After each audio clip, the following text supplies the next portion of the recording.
जी नाजरीन, welcome back from the break. बात हो रही है ऑस्टियोपोरोसिस के ऊपर। आखिर ऑस्टियोपोरोसिस है क्या है? लें जी, बताएं डॉक्टर साहब। देखें, ऑस्टियोपोरोसिस इसको आसान ज़बान में यही कहना कि हड्डियाँ जो है ना वो भुरभुरी सी हो जाती हैं, they are easy to break. And अगर आप नॉर्मल एक्टिविटी भी कर रहे हैं तो वो आपके अपने वेट और ग्रेविटी और मसल एक्शन के अंदर ही वो टूटना शुरू हो जाती हैं। इसके लिए कोई ज़रूरी नहीं है डॉक्टर कि साहब, आप धीमे धीमे ना बड़ी खतरनाक बातें कर गए। वैसे मगर भुरभुरा हो जाना हड्डियों का, बिल्कुल ठीक है ना? उनका मतलब वो जो हड्डी जिसके सॉलिड स्ट्रेंथ जिस पे इंसान देखें, खड़ा है। एक हड्डी के अगर देखा जाए ना दो इसके कंपोनेंट बड़े होते हैं। एक कॉर्टिकल बोन जो बड़ी थिक होती है, आपके सारा स्ट्रेस स्ट्रेन उसी से पास होते हैं चलने फिरने में, और वो बड़ी स्ट्रॉन्ग मजबूत होती है। दूसरी होती है कैंसलस बोन जो भुरभुरी या इसे जैसे हनीकॉम नहीं होता, हाँ। उस किस्म का वो होता है। उसके अंदर आपके ब्लड प्रोड्यूस करने वाले सेल्स रिजाइड करते हैं, हड्डी बनाने वाले सेल रिजाइड करते हैं, और बाकी उसके अंदर बेशुमार प्रोटीन्स होती हैं जो हड्डी की सेहत को मेंटेन रखती हैं। जब ऑस्टियोपोरोसिस होती है तो वो एक कुदरती अमल ऐसा होता है कि वो जो स्ट्रेस एंड स्ट्रेन या जो मसल एक्शन जो मैंने बताया ना, they maintain the cortical strength और they maintain the health of the cancellous bone. जब आप सीडेंट्री हो जाते हैं, जब आप चलना, मतलब कि आप एक्सरसाइज नहीं करते, आराम प्रस्त हो जाते हैं, बैठे टीवी देखा सारा दिन, मौज की और खाया पिया और वो वेट भी हो गए, उसमें यह है कि वो आपका जो कॉर्टिकल बोन जो थिक बोन होती है जो आपका वजन सहारती है, वो ऐसा ऐसा पतली होनी शुरू हो जाती है। यंग एज में इनका तनासब बड़ा ठीक ठाक होता है, कॉर्टिकल बोन थिक होती है, मगर अगर ओल्ड एज में देखें, दैट मीन्स 40 प्लस और 50 plus, specially in the women, उनकी जो कॉर्टिकल बोन है वो थिन हो जाती है। अगर उनके एक्सरे देखें तो उसके अंदर वो कैल्शियम कंटेंट इतने नहीं होते, द बोन जो है उससे ज़्यादा कह लो ट्रांसपेरेंट सी लगती है या कम डेंस लगती है, मगर वो काम अपना करती रहती है, चलती फिरती, मगर it's like a silent thing ना, that it's a very silent thing. Especially silent इसलिए बाज़ नहीं होती कि अगर कमर के मोहरे अगर आप देखा तो वो आहिस्ता आहिस्ता वो अपने वज़न के साथ झुकना शुरू हो जाते हैं। यंग एज में अगर देखा जाए तो पोस्चर बिल्कुल करेक्ट होता है। जैसे जैसे एज बढ़ती जाती है, ओल्ड एज में आप आ जाते हैं तो आपका कुब निकल आता है। कुब निकलने से अगर आपने इन ख़वातीन को देखा हो या मर्द हजरात को, तो वो कहेंगे जी हमारी कमर में दर्द होती है। सही सही सही। तो वो कमर की दर्द इसलिए होती है कि जो मोहरे जो खुद ब खुद ही अपने वजन के साथ और हड्डी के कमजोर बैठ जाते हैं, बिल्कुल, और वो पोस्चर सारा चेंज होता है। और डॉक्टर साहब उससे बड़ी बड़ी नर्व एंट्रैपमेंट्स और पेन्स होती है। उसके ऊपर मजीद बात उसके ऊपर वो जो नस हैं, जो नर्व्स आपकी निकलती हैं, हराम मगज़ है, वो सारा दब जाता है और उससे मुख्तलिफ किस्म की दर्दें, उनके ऊपर भी डिस्कशन करते हैं क्योंकि बहुत सारे लोगों को होता है। हमारे साथ एक कॉलर है जी। हेलो, अस्सलाम वालेकुम। अस्सलाम वालेकुम जी। जी वालेकुम अस्सलाम। कौन बात कर रही हैं? नाजिया बात कर रही हूँ जी। जी नाजिया, क्या क्वेश्चन है? जी मेरा क्वेश्चन ये है डॉक्टर साहब से कि जो ये जोड़ों की दर्दें हैं, हाँ, इसकी रीजंस क्या हैं? यार ये तो पूरा 36 घंटे का सवाल पूछा है तुमने है। चलें कुछ तो ब्रीफ करें ना, मैं बताती हूँ। इंसान उनसे बच तो सके। आपके कहाँ कहाँ दर्द होती है, और क्या आपकी फैमिली में है जोड़ों की दर्दों का मसला? नहीं, फैमिली में तो नहीं है। अच्छा। मुझे होती है जो नीचे वाले घुटने हैं ना, हाँ हाँ, वहाँ पे, ठीक है, कलाइयों के ऊपर, ठीक है, और पहले तो बहुत ज्यादा थी, उंगलियों में भी थी, लेकिन अब वो बेहतर हो गई हैं। उंगलियां हाथ की उंगलियों में कि पैरों की? हाथ की उंगलियों में। हाथ। और सुबह होती थी ज्यादा? हाँ जी, सुबह होती थी ज्यादा, और फिर मेडिसिन जब लेती हूँ तो उसके बाद ठीक हो जाती हूँ।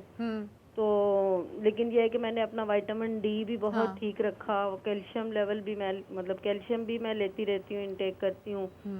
तो इस तरह से मुझे थोड़ा ज़रा ये बता दें कि ये वजह क्या है, क्या ये एज है? आपकी एज क्या है? मेरा जी 52। अच्छा 52, ठीक है नाजिया, हम तड़प रहे हैं आपका जवाब देने को क्योंकि मेरे ख्याल में हम डायग्नोसिस को पहुंच चुके हैं। हाँ। देखिए नाजिया बहन, 52 एज में बहुत सारी वजूहात होती हैं ये हड्डियों के, स्पेशली घुटनों के और कलाई और दूसरे जोड़ों के दर्दों की।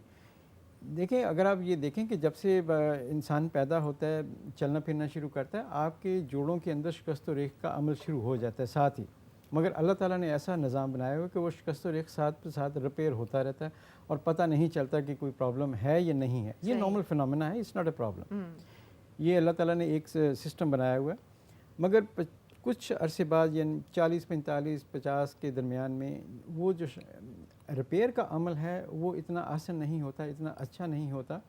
اس میں کچھ کمی خوراک کی ہے، آپ کی جو لائف سٹائل ہے، ماڈیفکیشن ہے اس کی، آپ آرام نہیں کرتے، ایکسرسائز نہیں کرتے، یہ ساری چیزیں اس میں شامل ہیں۔ آہستہ آہستہ ان جوڑوں میں وہ جو کارٹلیج جو ہوتی ہے وہ اتنی اسٹرانگ نہیں رہتی، وہ تھوڑی سی بیٹھ جاتی ہے، اور اس کے بعد وہ جو کشن افیکٹ ہوتا ہے کارٹلیج کا یا اس کو جوائنٹ کو لوبریکیٹ کرنے کا، وہ اتنا مؤثر نہیں رہتا، جس کی وجہ سے آپ چلتے پھرتے ہیں تو اس کے اندر وہ کشننگ افیکٹ ختم ہو جاتا ہے، آپ کو درد شروع ہو جاتی ہے۔ ابھی اس مرحلے میں اگر آپ کچھ دوائیاں ایک ملتی ہیں وہ آپ لیں، ایکسرسائز کریں، اپنے جوڑوں کو مکمل طور پہ ورزش کریں، جس میں نماز بہت ضروری ہے۔ آپ نماز پڑھتے ہیں دن میں 5 دفعہ یا جتنی دفعہ بھی آپ پڑھیں، جب آپ اتحیات پہ بیٹھتے ہیں اور سجدے میں جاتے ہیں، آپ کے گھٹنے پورے مڑتے ہیں جتنے مڑنے چاہیے، اور آپ کا جوڑ نرم رہتا ہے، سپل رہتا ہے اور سٹف نہیں ہوتا۔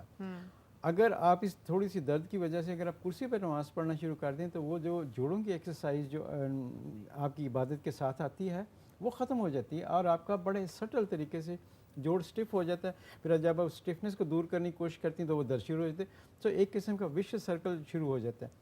میرے خیال میں بہن سب سے پہلے ضروری کہ آپ اپنی تھوڑی سی ایکسرسائز کریں، گھٹنوں کو پورا موڑیں، اپنے کوڈیسیپس یا تھائی کے جو مسل ہیں ان کو اسٹرانگ رکھیں، یہ آپ کے جوڑ کے لیے بہت ضروری ہے۔ اور میرے خیال میں نماز بہت ضروری ہے کہ نماز نیچے ہی بیٹھ کر پڑھیں ایز فار ایز پاسبل۔ دوسرا، وزن اپنا ایک حد تک رکھیں، ایک اعتدال میں رکھیں، نہ بہت کم ہو نہ ہی بہت زیادہ ہو، اور اپنی خوراک میں کیلشیم والی دوائی یا کوئی خوراک اس میں ہے، دہی ہے، دودھ ہے اور ڈیری پروڈکٹس، وہ آپ استعمال کریں، اور تھوڑی بہت ایکسرسائز چلنے پھرنے والی گھر کے اندر یا گھر کے باہر یا کسی گراؤنڈ میں، وہ بہت ضروری کہ آپ کریں، تاکہ آپ کے جو جوڑ ہیں ان کی نشو و نما صحیح رہے، اور آپ کے پٹھوں کی اسٹرینگتھ آپ کی صحیح رہے، اور بون کی اسٹرینگتھ بھی صحیح رہے۔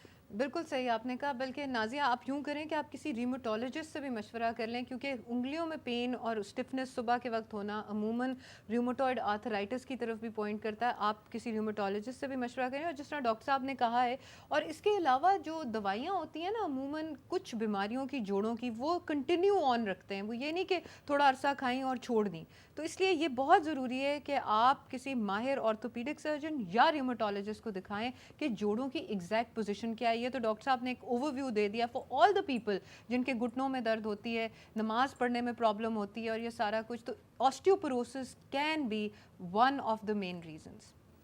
اچھا کیوں جی بریک ہو گئی؟ اچھا ناظرین بریک ہو گئی ہے، پھر آ جائے واپس۔